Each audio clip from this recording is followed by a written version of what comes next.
Aware naman po ba kayo dito sa planong fuel subsidy na ito ng Department of Agriculture? Lalo't mataas nga po kasi ang pinaka-presyo nga no, ng produktong petrolyo. At tingin nyo, ano muna ang inyong reaksyon hinggil dyan?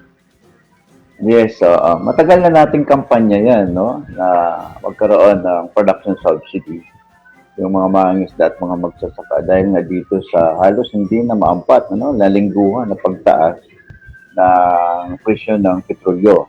Kung saan ito yung pangunahing gamit natin sa pangingisda.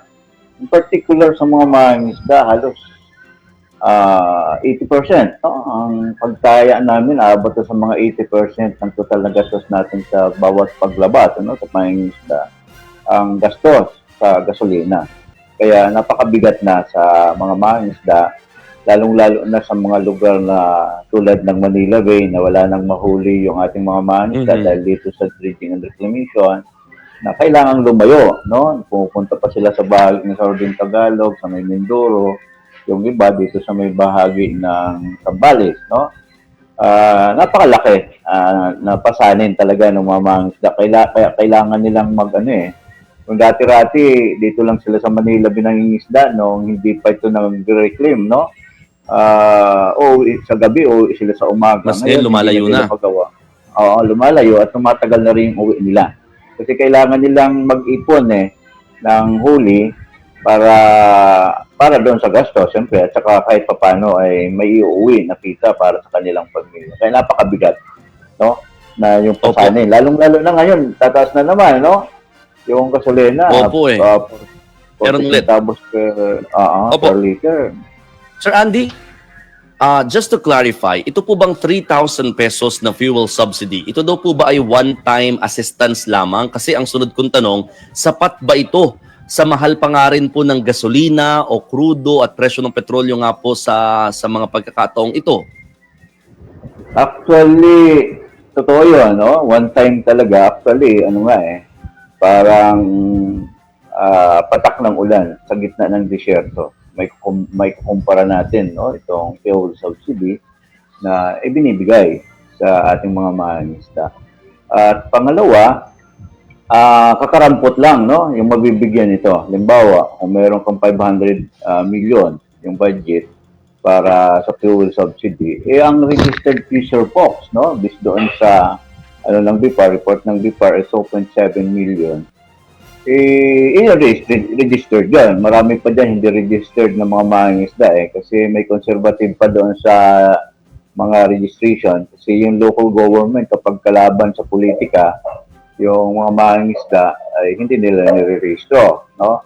Kaya ang isang patunay dyan, last year yung magkaroon ng offer ng BIPAR sa amin para magbigay ng production subsidy of isang tulong para sa kabuhayan na hindi naman nangyari, no?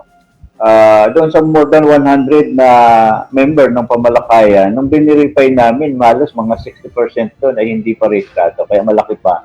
Kaya yung 2.7 million registered fisher folks sa buong bansa, maliit yun, no? Conservative pa doon sa total na mga mangingisda natin. Kaya kung kung 3,000 yan, halos mga 5% lang, no? Ng 2.7 million yung mabibigyan ng 3,000. Kaya kakarampot siya at maliban sa kakarampot, ilan lamang, no, yung mabibigyan. Kasama pa yung mga magsasaka doon. 'Di ba? Hindi lang naman mangingisda, kasama yung magsasaka Kaya napakaliit at kakarampot at ilan lang yung mabibigyan. Hello, Mon. Oo, yung concern ninyo, yung hindi lahat makakatanggap eventually, no? Pero Sir Andy, opo. Yes. Hindi lahat, no? Kakarampot Opo, lang. ayan, wala lang ako, Sir Andy, Opo, ayan. Sige. Nabalitaan niyo po ba kung kailan ito matatanggap, sir?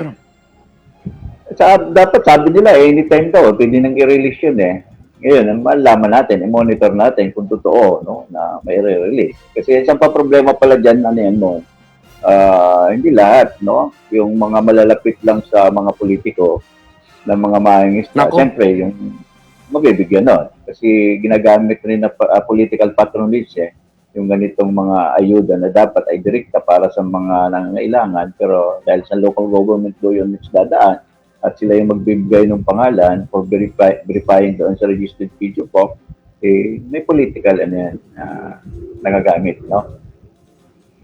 Sir, binabasa ko po itong news item regarding po dito. Ang sinasabi ho ng Department of Agriculture, mga mangingisda na gumagamit lamang ng bangka na hindi lalagpas sa 3 metriko tonelada ang tatanggap po ng ayuda.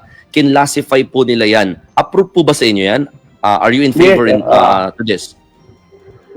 Meron kasi tayong yung proposed bill. Actually, meron tayong proposed bill na production subsidy para sa magsasakat mga mangingisda. Ang demand natin ay 15,000 ang production subsidy. Kaya malayo, no? Malayo ito doon sa ating proposed bill. Actually, yung proposed bill natin na 15,000, ilang araw lang yon, mga 2 linggo lang, no? Halos na pangingisda ng mga mangingisda yung mag-subsidize nito. Kung ito, one time, no, na ibibigay. Kung the whole year, sa 1 linggo, na 5 araw ka nangingisda, ay sa buong isang buwan ay 20 araw, halos 5 araw lang yung nabigyan mo. Sa whole year, mas marami pa rin, no, pangailangan. Saka yung natin dito, yung konsepto natin, no, kaugnay dito sa proposed bill natin na production subsidy, ay, kumbaga sa kaya natin ipa-production subsidy sila para makabalik. Ibig sabihin, hindi yun dole out, no? Kasi maglilika siya ng produkto at may bibinta natin, no, sa ating mga mamamayan, at may babalik doon sa pangingisda. Kumbaga sa removable yung production natin para lang natiyak natin na yung mga mangingisda natin ay makapangisda, makabalik sila doon, lalong-lalo na dito sa epekto ng pagtaas ng gasolina. Opo. Sir, klaruhin lang namin ha. You are proposing na hindi 3K, mas maganda 15K, pero one time lang din po ang inyong proposal. O itong binabanggit po ninyo na na pwedeng hati-hatiin in 2 weeks itong 15K? Hindi, one time lang isang buwan. Ang sasabi ko lang na halos ang 15,000 na production subsidy kung iso-shoulder natin yung bawat paglabas ng isang mangingisda ay mga 5 araw lang yon, yung halagang 15,000. So one time per month o every month po ba yung 15K? Annual, actually annual yung propose natin. Annual na. Okay, sorry sir, medyo nagcha-choppy-choppy kasi sa akin kaya gusto ko lang linawin po. Baka malinaw naman po sa tao pero sa akin lang po hindi naging malinaw lang. At least kumbaga isahang labas po no na tulong ng pamahalaan yung 15,000 per mangingisda at magsasaka. Sige. Ngayon kasi sir, sabi nyo nga talagang medyo adjusted ang mga mangingisda. Like yung sa Manila Bay, you are mentioning dahil lumalayo. So mas lumalaki po yung konsumo nila ng krudo. Tama ho ba? Yes, tama yun. Tama yun yan. Dati-rati, sabi nung mangingisda natin sa Nabutas, 1,000 yung gastos nila nang dito lang sa Manila Bay. Sa ngayon, kailangan nila 3,000 kapag nangingisda sila sa bahagi ng Zambales. Kaya natitriple higit doble. Oo, triple halos. Oo, halos triple na pala. Kasi nga, from 1,000 lamang ngayon, almost 3,000 na or 3,000 na yung kailangan nilang ilaan just for that kind of travel, no? Dito sa area. Pero ngayon din po kasi, Sir Andy, sobrang init. Kumusta lang po ba ang mga mangingisda? May epekto rin po ba ito sa kanilang hanap buhay? Yes, may epekto rin yung El Nino sa mga mangingisda, lalong-lalo na doon sa ating mga inland aquaculture, no? Yung mga palaisdaan na halos wala ring source. Kung may source mo ng tubig ay mainit din. May mga namamatay na isda dahil sa parang nilaga yung isda din sa loob ng At meron na rin mga natuyo, no, ng mga fish pond. At ganun din sa mga aquaculture tulad ng tahong, meron ding report sa amin itong nakaraang araw dahil sa init yung nabibilad, no, sa araw. Halimbawa, nag-low tide, tapos inabot halos ng mga 3 oras bago abuton uli ng tubig ay namamatay. Kaya may epekto rin. Maging doon sa yan, sayang. Sa mga reproduction natin na isda, halimbawa, kasi yung swamp area natin doon nagtatago, no? Nagpapalaki yung iba't ibang klaseng fingerlings Opo. na isda.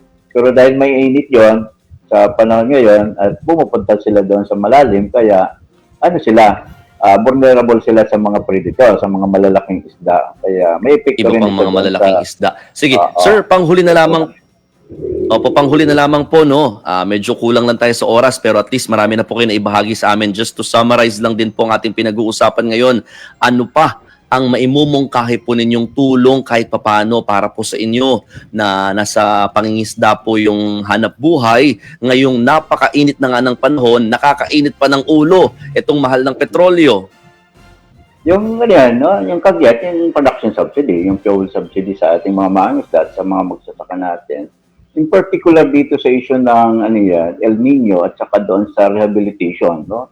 Ng ating pangisdaan para maging sustainable. Sana itigil na itong mga reclamation, no? At iba pang mga mapanira dito, sumisira dito sa ating mga pangisdaan. Kasi naging ano to naging dagdag, no? Doon sa pagkulang ng supply natin ng isda. At pangalawa, doon sa epekto ng El Nino sa ating mga coastal area ay mas lumalala. Compare mo doon sa medyo maganda pa yung mangroves area, mayaman pa, na meron pang natataguan, no? Yung iba't ibang klaseng isda. Kaya ang panawagan natin, sana itigil na yan, yung reclamation, at mapanirang mga preto sa mga coastal area, mas kailangan talaga rehabilitation, lalong-lalo na yung mangrove reforestation.